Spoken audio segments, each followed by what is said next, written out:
Top boxing news. Okay, we'll start with this. It appears that next month, on the 29th, a personal favorite of mine, an unbeaten up-and-comer in the women's bantamweight division, Melissa Odessa Parker. She's set to be returning to action on the undercard of what is a hard-hitting promotion show up there in Philadelphia. Melissa Odessa, the unbeaten up-and-comer from the tri-state area, Brooklyn, New York. The Fighting Marine. It had been a while since we saw her. Opportunities became scarce in the sport of boxing, and Melissa herself, coming from a varied combat background, she focused on mixed martial arts for a while, and she was doing that. Looks to be returning to the boxing ring in the very near future against an opponent that has yet to be announced. Sporting a professional record of 6 wins and no losses, no draws, with 2 knockouts. Campaigning in the women's bantamweight division, bantamweight, that's where Ebony Bridges holds the IBF. Yuli Hung Luna, she's got the WBC. Nina Hughes, she's got the WBA, and Dina Thorsland, she's got the WBO. In truth, 1 or 2 differences aside, the women's bantamweight division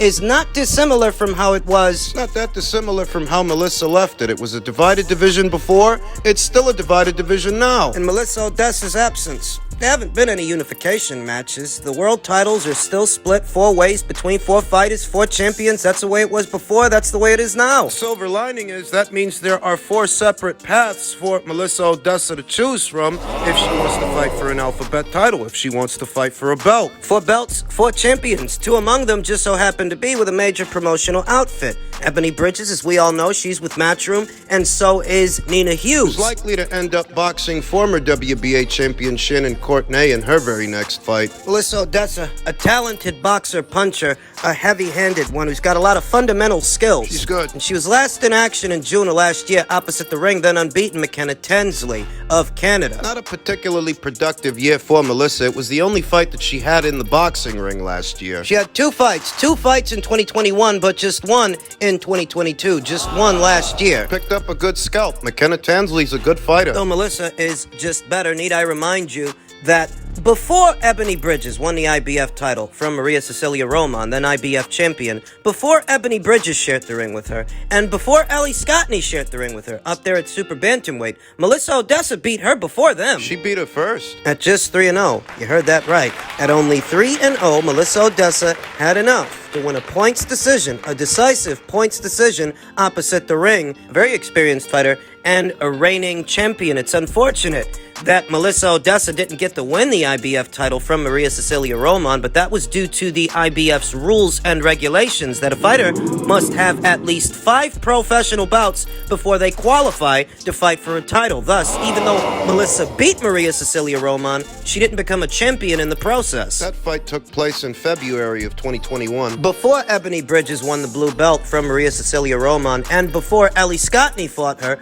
up there at Super Bantamweight, Melissa Odessa, she's talented. I'd say one of the most talented, unbeaten up-and-comers anywhere at or around Super Bantamweight. I rate her highly, just about as highly as I rate Ellie Scottney, and you guys know how much I like Ellie. Captain. Melissa's the real thing, and I wondered if she was going to return to the sport of boxing. She seemed really enthralled in her mixed martial arts career. She was doing that for a while. Opportunities can be scarce for a fighter that's not with a major promotional outfit, a top rank, a matchroom. It can be difficult. It's good to see that Melissa's going to be back in the boxing ring very soon. I just wonder for how long. I'd like to see her be more active this year. I'd like to see her be a bit more busy, and I think she'd like to be more busy. But it's not all down to the fighter. Things can be difficult if you don't have a major promotional outfit or somebody backing you, bankrolling your fights, and making things happen for you. I hope somebody makes something happen for Melissa Odessa, because I still think she's one of the best fighters at or around these weights. She just needs a large enough stage to prove it. She's going to be in action next month in Philadelphia against an opponent that has yet to be announced, and we will talk more about her fight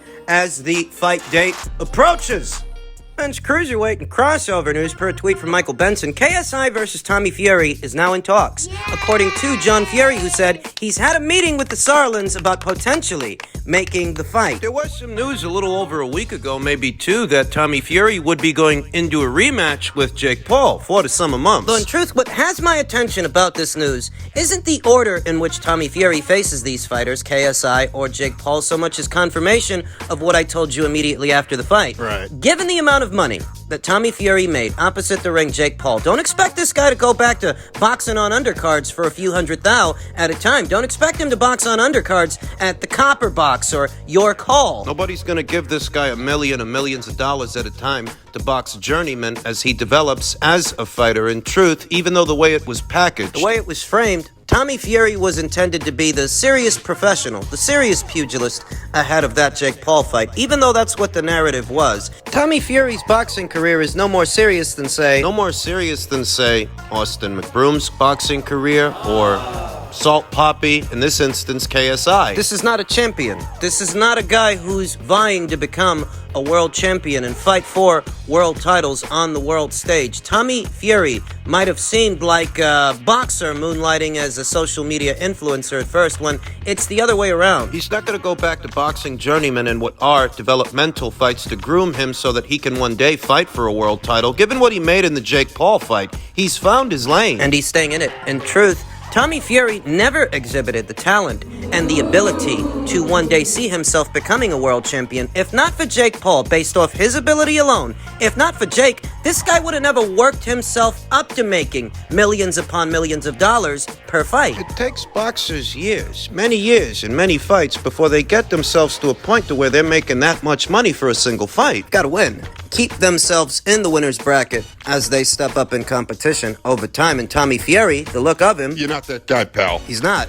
If you take the rivalry with Jake out of the equation, and Tommy Fury is left to fend for himself off his ability and his ability alone, this guy would have likely lost. You're not that guy, pal. Long before he ever got to the point where he's making 7 figures for a single fight, 7 for a single contest. This guy likely would have lost long before that. You're not that guy, pal. Here on the channel, I often ask, if not for his namesake, if not for his famous older brother, Tyson Fury, based off his ability and his talent alone, would we even know who Tommy Fury is? No. Did he really create clear and apparent separation when he shared the ring with Jake Paul? Did he really show that he's levels above that guy? Because near as I can tell, that was a close fight. Jake dropped him off a jab. Scored a knockdown. Tommy Fury did not return the favor. He didn't knock Jake down. The way it was packaged, Tommy Fury was intended to quote-unquote expose Jake Paul, but all he really did was expose himself, expose that he's really not that much of a boxer himself. That's what he exposed. That's what I saw. Though because Tommy doesn't have the following of a Jake Paul or a Logan Paul, in this instance a KSI, he must rely on these social media influencers to finance his next big payday, his next big fight. Enter KSI or a potential Jake Paul rematch. Are they still going to do that? It's besides the point. The point of it is, Tommy Fury might have gone into the Jake Paul fight as what was supposed to be the serious pugilist and the serious professional, but what time has proven, He was never serious about his boxing career. and he's not going to be fighting serious boxers moving forward. He's going to stay in this lane that these social media influencers created because he's not talented enough to make it as a true blue boxer. I don't blame him. He's made a lot of money, but that's the gist of it. That's the story that time has told. He wanted to make it seem like Jake don't belong in the sport of boxing because he's a social media influencer, but that's what you're trying to be. That's what you're relying on to finance your next fight. So what does that make you? Makes him a bit of a fraud. Kind of like his father, Big Blowhard Fury, Big John Fury. John Fury, who said Tyson Fury should sack Sugar Hill Stewart for comments after the Alexander Usyk fight's collapse. What the hell was that about? I'm only here for Okoli. I've seen him training Tyson. He denied him like Judas denied Jesus. That's a sacking offense. What do you think is going to believe you? What Big John Fury's mad about is that Sugar Hill Stewart wouldn't keep up appearances for Tyson. He wouldn't keep up his lie, prop it up to the media. He said in plain English, he wasn't there to train Tyson, and he hadn't been training Tyson, and he wasn't about to. He was going to fly back to America the following Tuesday. And this is before shit really hit the fan. Fury. Everyone thought Shug's here. He's going to camp, start training with Tyson Fury. And, You know what? Everybody thought Sugar was here, but everybody forgot that I'm training Lawrence Coley. And his fight is in Manchester. So were you planning to leave on Sunday or Monday? And it's only an hour. My ticket is leaving, my flight ticket leaves March the 28th. If anybody know the airlines and can go in and look at it, go look at it. My flight says I leave March 28th. I'm focused on Lawrence. That's what I came here for. I'm here for, Tyson knows what I'm here for. I'm here for Lawrence. Tyson was in the gym with us, but I didn't train Tyson. We didn't do pads. We didn't do anything like with Usyk or, In a nutshell, 5 to 6 weeks out from what's supposed to be an undisputed title fight with Alexander Usyk. Your head trainer says you haven't been preparing, at least not with him. Making it that much more obvious that Tyson Fury never had any intention of fighting Alexander Usyk between changing deal points so close to the proposed April 29th fight date and the fact that your trainer let it be known he hasn't been training you for that fight. It makes it that much more obvious what Tyson Fury was doing. All this time, he was working towards sabotaging the Usyk fight, not going through with it. Now, Big John Fury is once again in his feelings, blowing hard. The Fury family has really won out their welcome. Is it possible that behind this, Tyson Fury might so decide to sack Sugar Hill Stewart as his head coach? Well, he might. Need I remind you that Tyson Fury, he ditched Mick Hennessy, who used to be his promoter. He ditched Ben Davison, who used to train him. So him ditching Sugar Hill Stewart,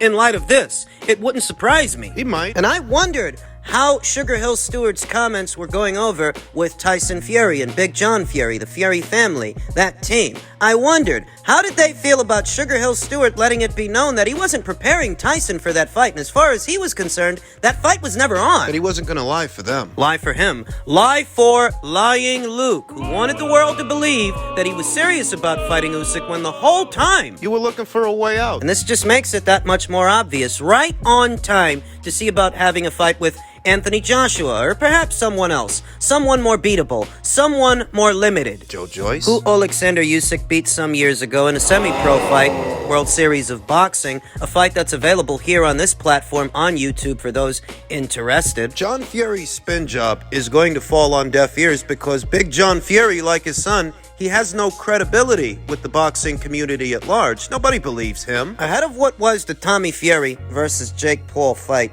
there was supposed to be a standing bet between the combatants, and there was supposed to be a contract in play to facilitate that bet. And Big John Fury, he's seen on camera in the locker room. They're asking him about the bet, and they're asking him about the contract that would facilitate it, and Big John Fury got upset because he didn't want to sign it. So that after the fight, he can pretend that the bet was on based on a handshake, demanding that Jake Paul pay extra on top of what his son already got based on what was a gentleman's agreement, because you're a gentleman. You're a joke. So's Tommy Fury, so's Tyson Fury. The lot of you. You're a joke. Nobody believes anything you guys have got to say, and those that do, those guys got learning disabilities. Inbred idiots. Morons. Why the fuck would anybody believe you? You are so obviously a grifter. Your son's a charlatan. People are becoming more and more aware of that. It's like 2015, 2016 all over again. The subsequent rebrand for Tyson Fury that followed many years later is starting to wear off, and he's seeming more and more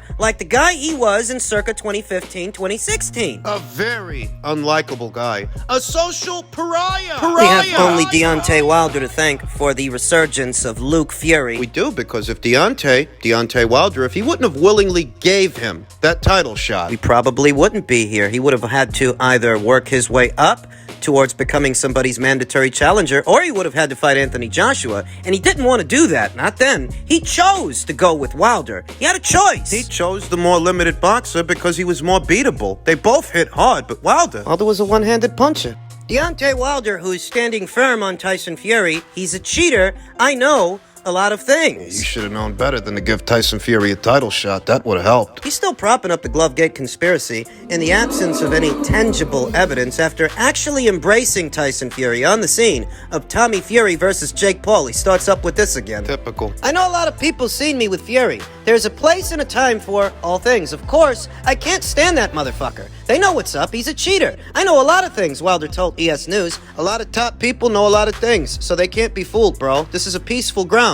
It's like, I don't like you, but I can come and let you know I see, you see. We can coexist with each other. You stay over there, and I'll stay over here. That's it. It would be totally different if I saw him out or something like that. I'm going to go off how my energy feels, and that can be very unpredictable because I am an unpredictable person. No, you're predictable. You're a double talker, and that's established after having so much to say about Tyson Fury cheating in what was the first fight and the second fight, when you were actually confronted with him at the press conference for the third fight, the third installment. You didn't have nothing to say. Cat got your tongue? Fury didn't know what I was going to do. I can feel him. I can feel it. I'm an impact, but I came in peace. There is a time and a place for everything. Fury took your soul. I saw the same video that all of you did, and Tyson Fury didn't look the least bit worried about Deontay Wilder. In fact, if I didn't know any better, I'd say he were bullying him. Having beaten the crap out of Deontay 2 times, what the hell's he got to be worried about? So even if I go ahead and entertain Deontay Wilder's account of events,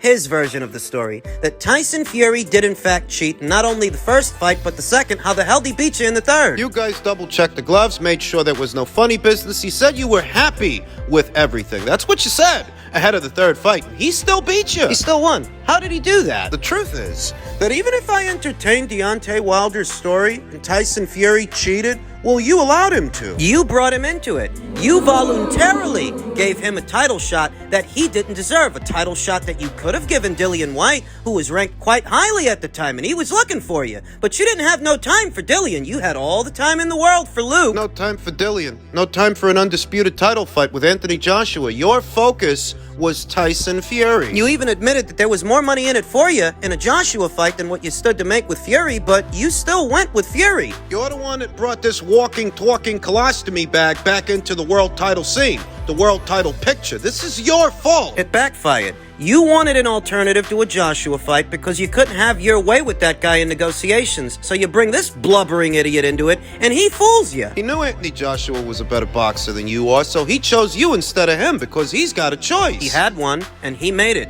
And so did you. It backfired. There's no way you tell this story without Deontay Wilder being the architect of his own downfall. There's no way you tell it to where Deontay didn't voluntarily bring this guy back into the world title scene. He's the one that did it. He's the one that gave him the title shot. Voluntarily. He had other options. This is the one he chose. And the rest, as they say, is history. They deserve each other, Deontay Wilder and Tyson Fury. 2 charlatans, 2 peas in a pod. That's what they are. If he would have fought Anthony Joshua, maybe he would have won. Maybe he would have lost. But if nothing else, he would have made more money with that guy than he made with Fury, and he admitted to that himself. There's no coming back from that. Because it's not coming from me. It's not coming from me, the content creator. It's not coming from you, the boxing fan. That came from Wilder. What are you gonna do now? You're gonna try to spin it? You're gonna try to ad-lib and add things to it so it don't seem so bad? It's just as bad as it looks. Just as bad as it sounds. If he would have went in there with Anthony and lost, he could have lost with honor. He chose not to.